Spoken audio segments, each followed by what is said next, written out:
Hello student, हम लोग पढ़ रहे हैं क्लास 12 का lesson 1 solution and their conjugative property. और इसमें हम जो है कुछ टॉपिक आपको पढ़ा दिए थे, जैसे सोल्यूशन क्या होता है, सोल्यूशन के कितने पार्ट होते हैं, और कंसंट्रेशन ऑफ सोल्यूशन जैसा आपके बोर्ड पे लिखा हुआ है कंसंट्रेशन ऑफ सोल्यूशन, ठीक है। उसके टर्म, ठीक है ना, उसके टर्म आपको हम बताए थे, weight percentage, volume percentage, strength percentage, part per million, molarity, normality, molarity, mole fraction, formality etcetera, जो भी हम लोग बताए थे पिछले लेक्चर में, उसी के आगे हम लोग आज जो है कंटिन्यू करने जा रहे हैं। इसमें हम लोग आज पहला हम लोग पढ़ेंगे। सबसे पहला हमारे पास टर्म क्या कौन सा है, तो है हमारे पास पहला टर्म द्रव्यमान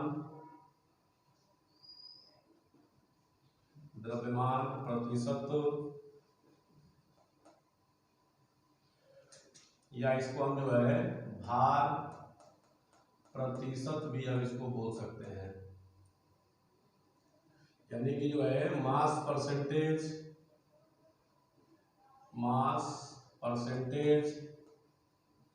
या इसको हम बोल सकते हैं वेट परसेंटेज, या इसको हम बोल सकते हैं वेट परसेंटेज।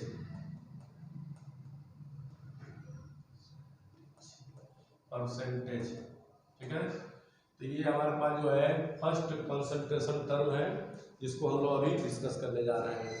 ठीक है, तो होता क्या है ये, जैसे इसमें देखिए केवल जो है मास का परसेंटेज देखना है। जो भी आप सोल्यूशन प्रिपेयर किए हैं उसमें मास का परसेंटेज क्या है, कितना परसेंट आपका जो है सोल्यूशन है, और उस पूरे सोल्यूशन में कितना परसेंट आपका सॉल्यूट है, कितना परसेंट आपका सोल्यूशन है, उसके बारे में जानना है। तो देखिए यहाँ पे हमारे पास इसका सिंबल होता है, इसका सिंबल होता है, हम लोग लेते हैं W/W परसेंट।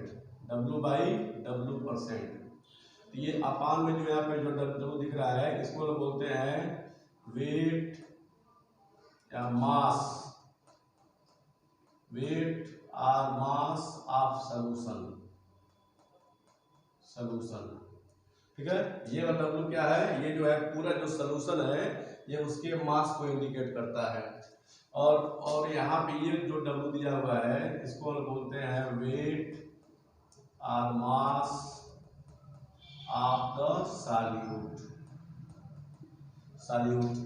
ठीक है, यानी जो है ये जो W दिया हुआ है अपान में, इसको हम बोलते हैं वेट और मास ऑफ सोल्यूशन। पूरे सोल्यूशन का वेट कितना है, और उस पूरे वेट में जो है सॉल्यूट का वेट कितना परसेंट है, बस उसी को हम बोलते हैं मास परसेंटेज। और बात हो रहा है यहाँ पे परसेंट का, और ये हम लोग यूज कर रहे हैं मास को, इसको हम बोलेंगे आपका जो दिया परसेंटेज, इसको हम क्या लेते हैं, हम लोग 100 लेते हैं। लेकिन बात हो रहा है यहाँ पे मास का, हम इसको बोलेंगे 100 ग्राम।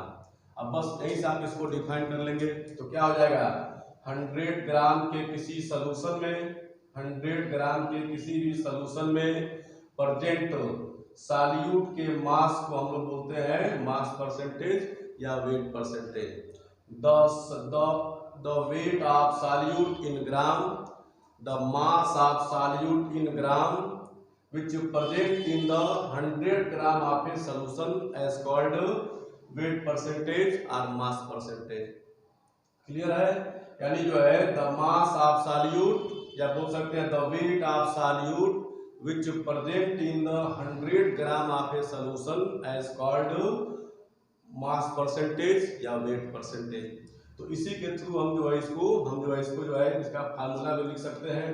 तो यहाँ पे क्या हो जाएगा बताइए, किसका रेशियो है, सॉल्यूट का मास और सॉल्यूशन का मास। तो इसी से लिख देंगे, ऊपर हमारे पास क्या है, सॉल्यूट का मास है, नीचे हमारे पास क्या है, सॉल्यूशन का मास। तो हम यहाँ पे ले लेंगे, यहाँ पे जो है weight of solute upon weight of solution, और कितना सॉल्यूशन लिया गया है, 100 ग्राम। ये हो गया आपका 100। इसी को हम बोलते हैं वेट परसेंटेज या मास परसेंटेज। जब हम वेट लिखे हुए हैं वहां पे आप मास भी लिख सकते हैं, इसी को बोलते हैं हम लोग मास परसेंटेज। ठीक है, तो इसका डिफिनेशन क्या है, क्या बताया गया अभी कि 100 ग्राम के किसी भी बिलियन में उपस्थित विलेय के ग्राम भार को हम लोग क्या बोलते हैं, द्रव्यमान प्रतिशत बोलते हैं या भार प्रतिशत बोलते हैं। ठीक है, यानी जो है the mass of solute in gram which present in the 100 gram of a solution as called mass of solution and weight of solution. ठीक है, तो ये हो गया इसका डिफिनेशन। अब देखिए, अब जैसे मान लीजिए हमारे पास यहाँ पे दे दिया कोई क्वेश्चन, जैसे मान लीजिए हमारे पास यहाँ पे क्वेश्चन है, मान लीजिए बोल दिया 25% HCl सोल्यूशन, 25%, और यहाँ पे ब्रैकेट में मेंशन कर देगा by mass HCl solution, by mass HCl solution.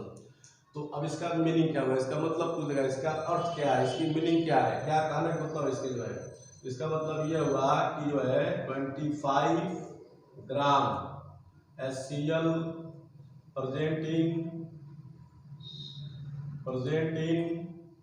100 gram of solution, 100 gram of solution, यानी 100 ग्राम के सोल्यूशन में 25% आपका जो है 25 ग्राम आपका HCl प्रेजेंट है। ठीक है, मान लिया आपका ऐसे दे दिया, जैसे मान लिया आपका दे दिया यहाँ पे जो है 30% बाई मास H2SO4 सोल्यूशन। तो इसका भी वही हुआ कि आपका जो है आपका 100 ग्राम का कोई सोल्यूशन है, 100 ग्राम का सोल्यूशन है, और उस सोल्यूशन के अंदर 30 ग्राम जो है आपका H2SO4 है, यानी 100 ग्राम का सोल्यूशन है, उसमें कितना हमारे पास है 30 ग्राम आपका H2SO4 है। तो और क्या होगा बताइए, बचा कितना हमारे पास 70 ग्राम क्या होगा सॉल्वेंट, जिसमें इसको मिक्स किए होंगे, यानी वाटर हम लोग लेते हैं यहाँ पे, ये हो गया आपका वाटर। ठीक है, तो यानी यहाँ पे दे देगा अगर जो है 30% बाई मास H2SO4 सोल्यूशन, यानी पूरा सोल्यूशन कितना मान लेंगे 100%, और उस 100% यानी 100 ग्राम में, उस 100 ग्राम में जो है 30% सॉल्यूट और 70% आपका सॉल्वेंट रहेगा। आई बात समझ में? ठीक है, तो ये हमारे पास हो गया फर्स्ट नंबर मास परसेंटेज या वेट परसेंटेज, जो भी आपको कहना हो कर सकते हैं, मास परसेंटेज या वेट परसेंटेज, और इसके बारे में आपको पूरा जो है आपको मिल गया इन्फॉर्मेशन।